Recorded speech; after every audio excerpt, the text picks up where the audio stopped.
Today on In Conversation, we are diving deep into the art and strategy behind brand building, not just the logos and taglines, but the purpose, passion, and people that bring brands to life. In this episode of The Brand, we are joined by Reneilwe Dinkoanyane, a marketing marvel whose career has been anything but ordinary.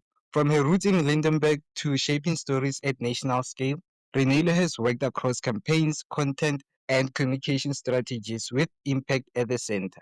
She believes brands don't just speak, they connect, reflect culture, and shift how we see ourselves. We unpack her journey from studying corporate and marketing communications to navigating the fast evolving digital world and what it really takes to build brands that stand out and stay relevant. Whether you're a marketer, brand builder, or just brand curious, this is a conversation you don't want to miss.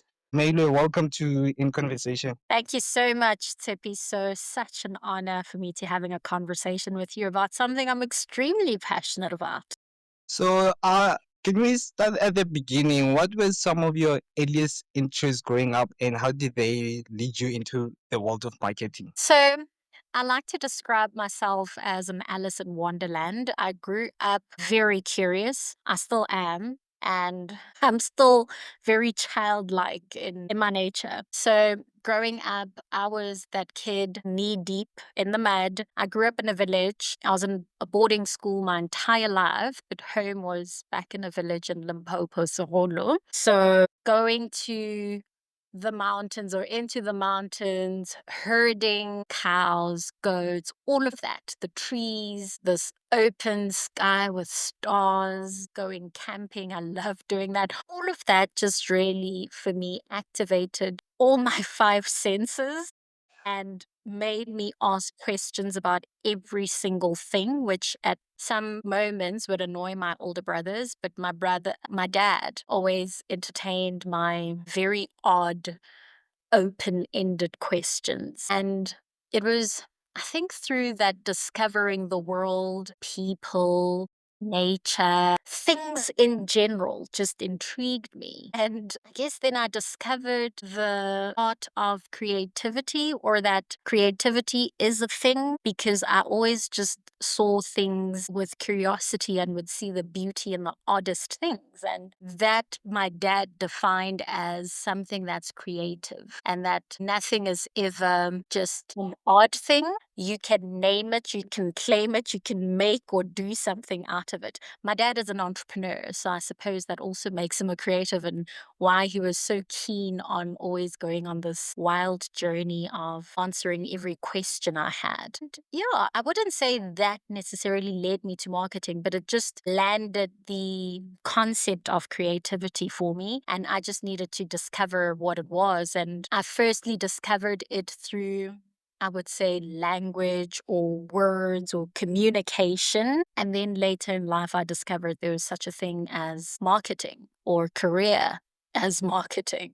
Can you share us a little bit about your academic journey? Well, from high school, or you meaning in my varsity life? It depends on how you came across marketing. So, when I was in high school, my dad took me to this career, I don't know if you call it a career psychologist or what that is. And I did a psychometric test that was super, super long, asking me all sorts of questions around my personality, my interests, my dislikes, my strengths, my weaknesses, all of that. And participating in that, at the end of it, you get a report that summarizes your key strengths. And then within your strengths, it maps out different career paths that you can go into. And that's where marketing popped up. Politics also popped up, interestingly enough.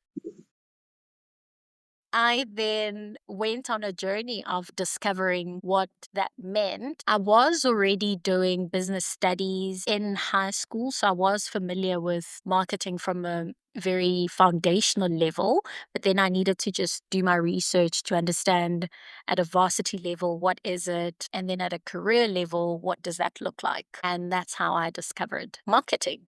So I know there's a difference between marketing and corporate marketing communications. For someone who doesn't know, what would you say is the difference between the two? So I wouldn't say there's a difference. To clarify, how it all comes about is within the name of the qualification. When I went to varsity, my first year was in 2010. The qualification was called corporate marketing. What? Corporate communications and marketing. And that was the first year they introduced it in that name. But prior to that, it was called integrated communications and marketing. And what that essentially means is it's classical marketing where you are being taught all spheres of marketing. So you learn about marketing in its raw function, you learn about PR, you learn about copywriting, you learn about sales, you learn about branding, you learn about personal branding, you learn about communication in various forms from the very journalistic way to communication in advertising, which is the copywriting part of it, and persuasive communication, including persuasive marketing and that. So it really gives you the whole spectrum of marketing as opposed to some qualifications that train you on specific disciplines within marketing. So you can choose to just study PR. You can choose to just study branding. You can choose to do, they would call it, what's the other way? You just do the traditional marketing where you're learning about, let's say, just strategy, strategic marketing, as opposed to then the entire scope. So there aren't differences. It's just how the qualifications are presented or packaged. Okay, now I understand. So, what would you say is the difference between marketing and digital marketing? Is it more or less the same thing? To contextualize it again, within my qualification, digital marketing was a module within the qualification. However, now that things have progressed and digital marketing is a whole industry, or the digital space is an entire industry, you can study digital marketing alone. So, what the differences are between traditional marketing and digital marketing is traditional marketing focuses on non digital aspects or non digital platforms. So, that would be, for instance, a billboard um, that you see that falls under traditional marketing. Ooh. So, the difference between traditional marketing and digital marketing is just distinguishing the platforms in which the marketing activities take place. So, traditional marketing would be platforms like creating strategies and advertising material for billboards, and this is static billboards that you would see, a radio advertising or advertorials that you would see on print platforms like magazines, newspapers, television too is a form of traditional marketing. Activations that you would see outside where people would come to you, maybe let's say a Vodacom set up a kiosk and they've got, I don't know, new SIM cards that they want to present to people and they're outside activating. That's a form of traditional marketing. Whereas digital marketing would be in spaces like your social media platforms, on websites, on, let's say, what other platforms? If you, now my, yeah, they are various platforms, but I guess right now, immediately, it would be on social media platforms, including our websites and that. And the other differences between traditional and digital marketing platforms is that digital is what you would say almost immediate. You can see the results in real time as people are engaging with your advert or the content that you put out. It's also something that you can turn around quite easily. And one would say is not as expensive as traditional marketing. Whereas traditional marketing, generally, you can't see the results immediately. You can't tell the results immediately. So you can't, if I'm watching an advert on television, you can't immediately say, oh, Renee is watching and oh, Renee just purchased. As opposed to if you put out something, let's say you build an advert on Facebook, You can track everything in real time, right until the point where you want that person to go. Let's say it is buying shoes. You can go and identify that Renee saw me on Facebook, on a Facebook advert, and eventually went and got onto my website and purchased the pair of shoes that I was advertising. You can track that in real time. So, those are the differences between digital marketing and traditional marketing. However, I must also highlight that the two work beautifully together. We always call it putting together a 360 marketing strategy where you integrate the different platforms so that you are constantly engaging with your customer client on every platform to eventually get them to a point of sale. It's about frequency and also ensuring that your marketing, your advertising is compelling enough, is interesting enough to catch their attention.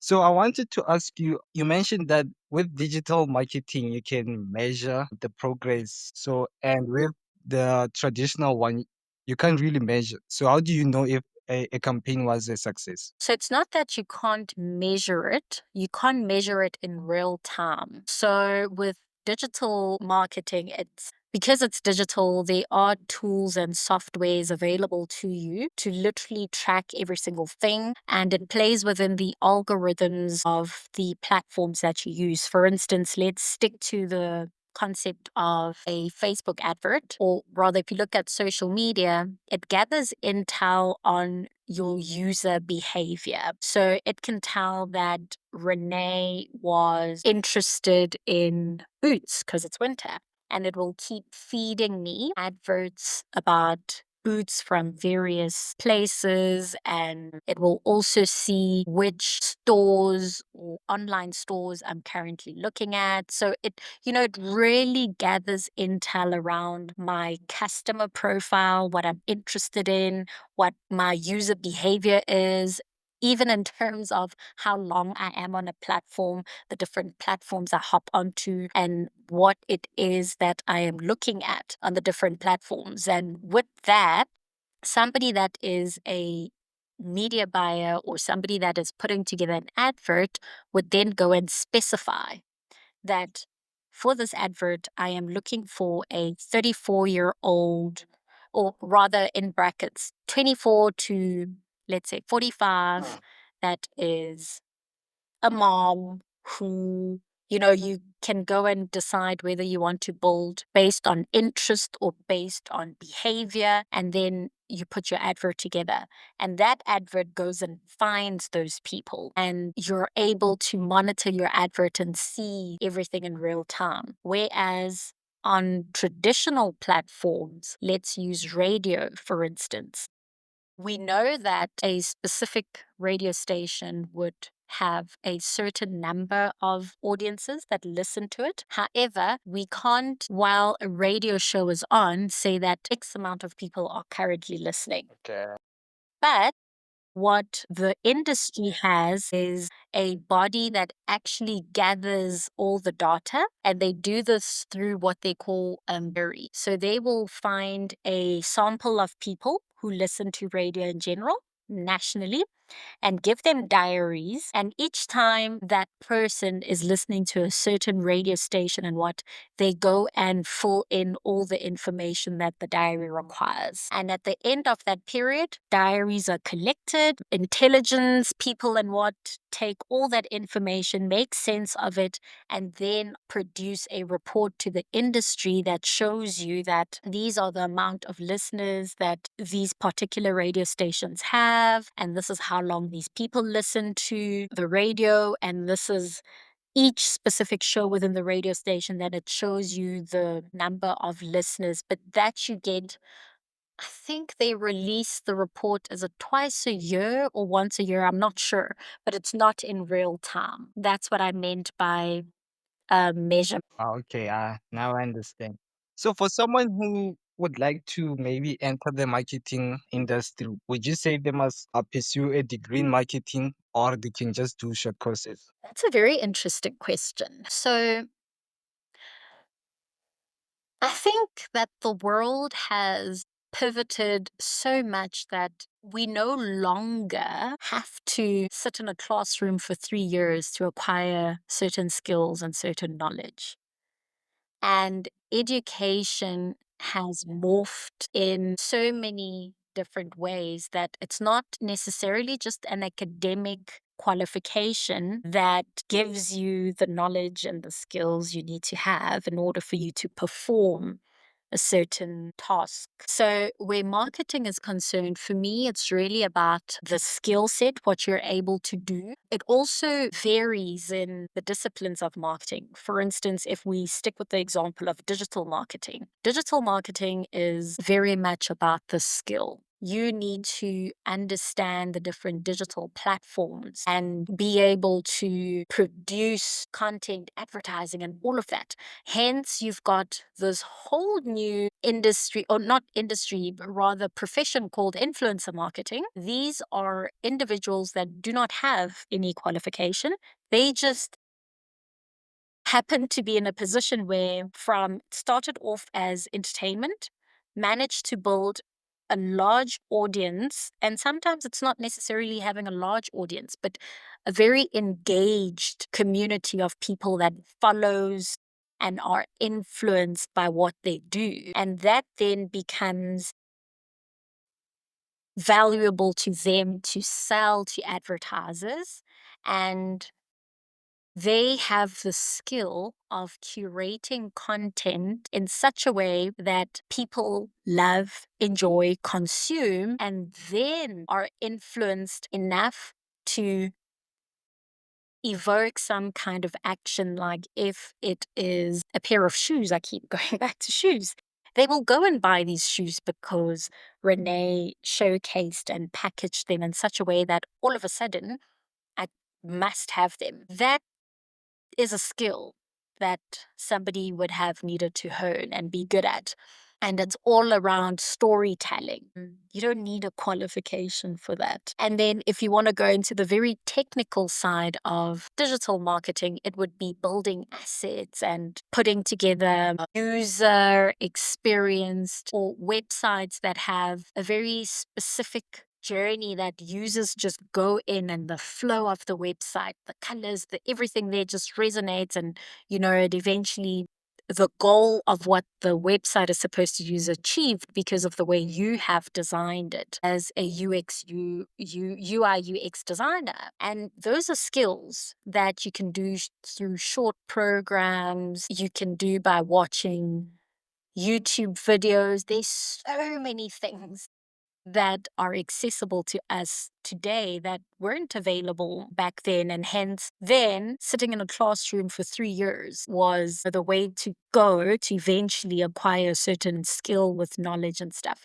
So the two coexist, but the one is not better than the other. And it also depends on what your career aspirations are. So you weigh out what is your end goal. So if you are wanting to be a chief marketing officer for a big corporate organization, would doing short courses eventually get you there? Chances are not likely, because traditional institutions like that still look at academic qualifications. But if you're looking to be a freelancer or an entrepreneur, do you need that 3 year qualification? Maybe not. You just need the skills in order to do the job that is required for you to produce that output at the end of the day and be so good that nobody cares whether you've got an academic qualification or not. So But also, the other thing about, yes. now go ahead, I'll ask after. All right. I was going to say the other thing about the traditional form of education that I found to be a unique value proposition to what perhaps just doing a short course online and that offers you is the networking opportunities, the peer to peer learning that you get to experience in the classroom, as well as being able to think, to problem solve. You're not just thinking for the sake of, coming up with ideas, but you're solving for real things. And that is ignited by the different conversations around the room with your classmates, the challenges that the lecturer would put out there, and the different cases that you come across in your learning material. But that too needs to also go hand in hand with what you see in the real world. So to not just base your learning or your studies on theoretical information. I think I get what you're saying. Basically, you're saying it's based on your why, on your end goal, right? If maybe you want to be in corporate, maybe you'll have to get 100%. a degree. So my follow, Yes, and I'll make an example with yes. make your example. I wanted to give you a practical example on that. Okay. Is that marketing is an art or skill that keeps evolving, developing, and there are so many things that on a daily are happening within our space. And you always need to stay either ahead or on top of. So, for instance, with myself, I've got my qualifications, but I also do short courses to ensure that I am staying ahead of everything that's happening in my industry, staying on top of everything that's happening. And it's not about making sure that I go and do a degree. It's really about acquiring just enough information for me to know what's going on and having an understanding of all the new things and the different things that are happening in our space so that I continuously add value in my role. Okay. Okay. I've heard you use the word marketing and advertising together. Would you say they are connected? Do they drive the same? Yes, so how I would how I would describe it is advertising as the end product. So the TV commercial that you see, that's the advert. The billboard that you see when you're driving on a highway on the roads of Johannesburg, that's an advert. Marketing is the strategy that's the beginning point where it starts, the conceptual phase of what that end result is going to be. Can you walk us through a campaign or a project that you made or you made? Okay, sure. There's so many. Which one? Which one to choose from? Okay, I will go with two examples. So the first one is, so I was in the media advertising space, specifically radio as the media platform, and w- we got a brief from Emirates Airlines, Uh-huh. and it was back when they weren't yet as big as they are in the African market, specifically SADC region, and they wanted to launch the brand within the SADC region, but also they wanted to test the market in a way. So by test is, do South Africans really have the means to afford our services? And they came to us at the time to understand, well, to come up with a campaign to test this market. And the concept we came up with was firstly, yes, South Africans can afford your product while flying Emirates. We will need to educate them firstly about your airline and also say why must they pick Emirates over British Airways, which has been existing in South Africa for so long. They trust it, they love it. I just spat out British Airways, but there's South African Airways, all the other airlines that we have. We put together an entire campaign, which then meant we were also, in the same sense, proving to them that yes, South Africans can afford to fly Emirates. So educating them enough to then take up this opportunity, which would then test our case that they can afford. And that was a trip to the French Alps. And within less than 2 weeks, we sold out the packages completely. And this was using radio. So imagine in 2 weeks, we launch a whole new brand on a radio platform with the different sizzles about why this airline and introduce a location that if you think about yourself, Tippy, so you're thinking, why would I go to the coldest region to go and ski as a South African? That doesn't interest me at all. So it was challenging ourselves too to say, would people take this up? And we sold out in 2 weeks. So in that 2 weeks, we proved two things: that we were able to sell a whole new brand to South Africans, and so much as convince them in that short space of time to take out a large sum of money in, we weren't offering payment plans. You had to pay cash to be on this trip.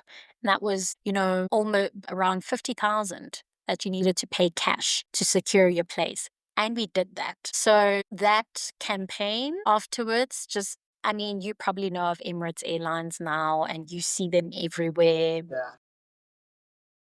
That was the one really cool campaign. And having to sell something like that on radio where we're not showing you the airline, there aren't any pictures. It's all in the copy. And copy is in the words that the presenter has to, between the presenter of the show as well as the adverts that we put together, the sound, the music, that, we call it the theater of the mind. We sold an entire concept without showing any pictures. That was just amazing. Another one that I quite enjoyed was a brand that we all for many years thought was South African, and we pronounced it as Total. You familiar with that brand? Yes, I am. Hey, Tsepiso? Yes, I am. Yes, the petroleum brand. Yes. And they came out and said, actually, guys, we're not South African. We are of French origin and we're not pronounced as Total. We are Total. Okay. And they said, and it's important for us to educate South Africans about our origins and how to properly pronounce our name. So I worked on the campaign where we were teaching, or rather just reintroducing the brand to South Africans as a French brand, which is actually pronounced as Total and not Total. And the way we did that, again, we are on radio. So there aren't any pictures, no videos. It's all in the art of written spoken word. And we did it by just throwing out all these words that we use in our everyday English language, thinking it's actually English, but has French origin. Like we talk about fiancés and a faux pas. And, all these words that we take for granted thinking it's in the English language, but it's actually French. And then in the end saying, and this one, we've been saying total all this time, but it's actually total. And yeah, it was a very, very fun campaign that ended up rolling out across all national stations in South Africa. So you mentioned that for the campaigns you focused on radio. Why didn't you maybe do TV also and maybe newspaper? So I'm saying radio, the agency I worked with, our specialty was radio. So we could Okay. only do radio, but not that the campaigns live. Well, some, if they had the budget, would roll out across other mediums. So how it works in media houses is they are specialities. You've got agencies that do media buying. And within the media buying, they go to various media houses that have certain specialities. And our media house specialized on radio. So hence we would produce campaigns for radio. But within our radio campaign, because radio stations have social media platforms and websites, we would still include all of that. But the main campaign, the winner, is actually being on radio.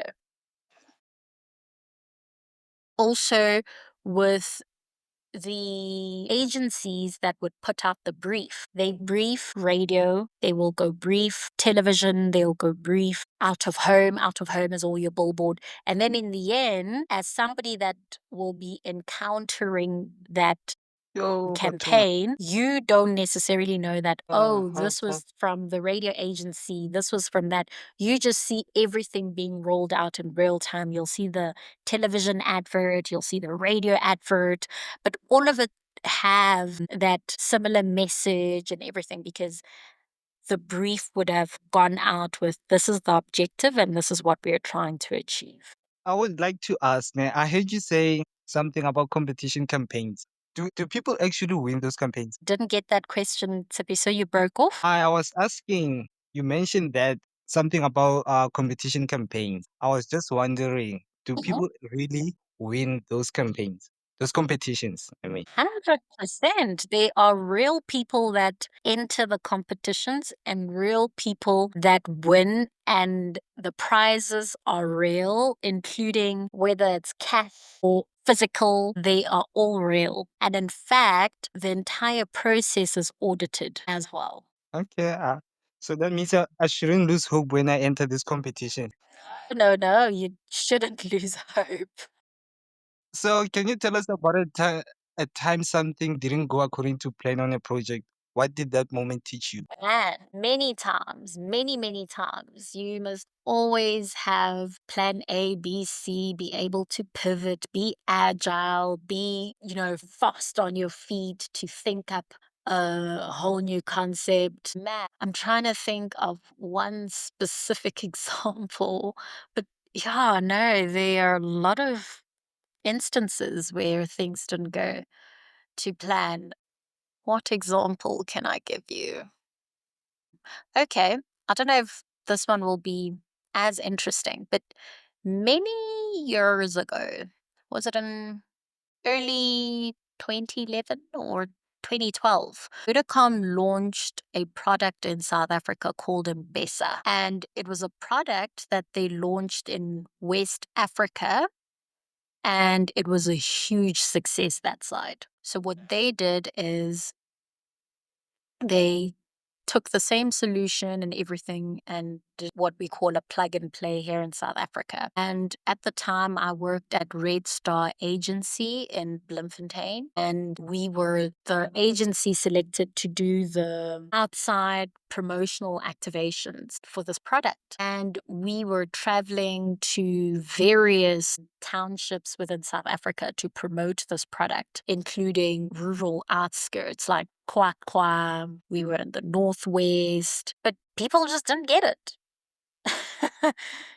um, it yeah, and we had to make a decision as a business at the time, or the partner that was going around selling this solution or this new product. Do we tell Vodacom that this message is not landing, or do we try and Yeah. package it differently? It was just very difficult. And I think with the other insights that Vodacom was gathering, they very quickly also picked up that this is not working out. That was the one. And from our side, there wasn't really much that we needed to do there because we were the partner as opposed to the actual brand custodians and marketers within Vodacom. And then one where the maybe thing is something didn't work out. I'm trying to think of a campaign where I can't think of one, but I do know even so what happens in that space, you'll get it. I'll explain it to you this way. Okay. You'll put a concept together to answer a brief to a client, and you think it is the most amazing concept ever. You send it to the client, and they just don't have the same, it doesn't resonate to them as much as it does to you. And you have to go back to the drawing board and come up with another solution.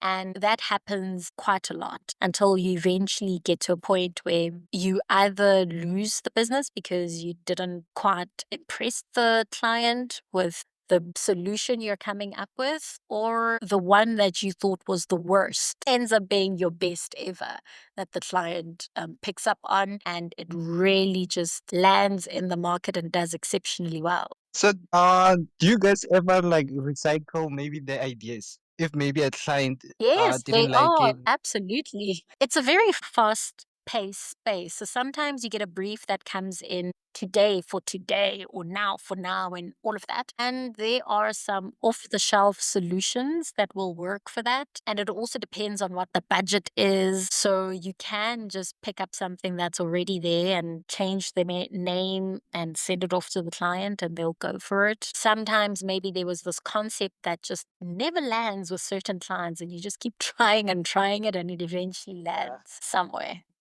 Yeah. Okay. So, do you remember your very first role in the industry? What did it teach you about the realities of working in marketing that no classroom could prepare you for?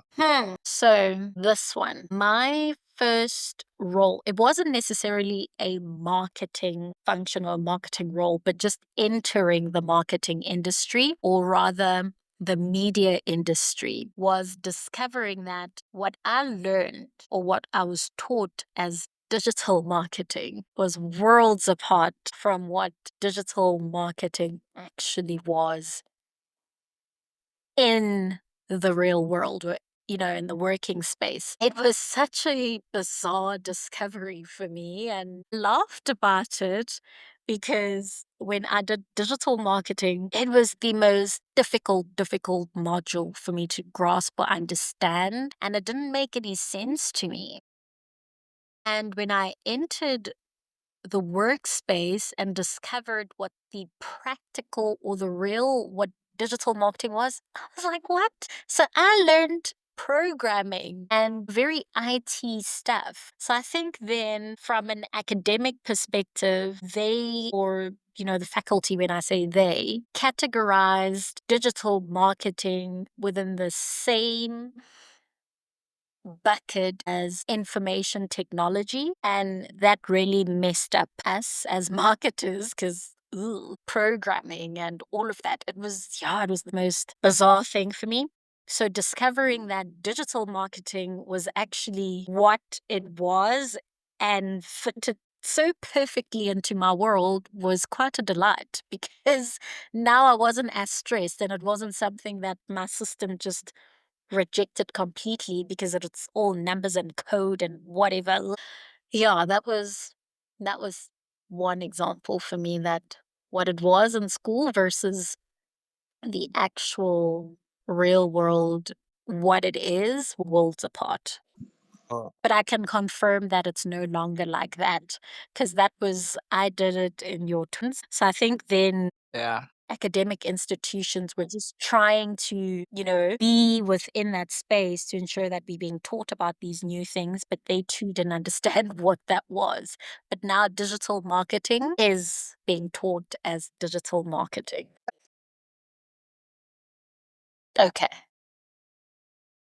With so many platforms competing for attention, what is your go-to approach when it comes to creating real connection between a brand and its audience? My go-to is always understanding the brand. I don't believe in the notion that every brand has to be everywhere. Like, when a new platform pops up and now all of a sudden everyone must be on TikTok.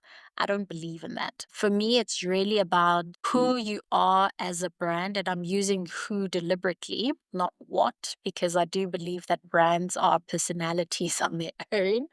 So, who you are, what your story is, who your tribe is as a brand, and staying true to that and not trying to be trendy or hop onto every new thing to stay relevant. I think relevance for a brand is being true to who you are. You'll always remain relevant if you're true to your essence as a brand.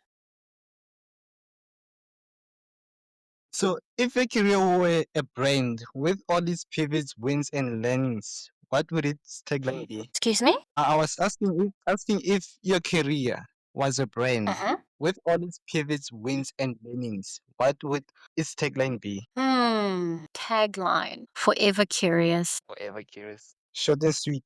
Two words. Yeah. Forever curious. I like the forever because it's infinite. I like the Yeah. curious because it means, there's a lot to discover and you continually just discovering and discovering and discovering. And with that, there's that, enigma of what's going to be next with this brand.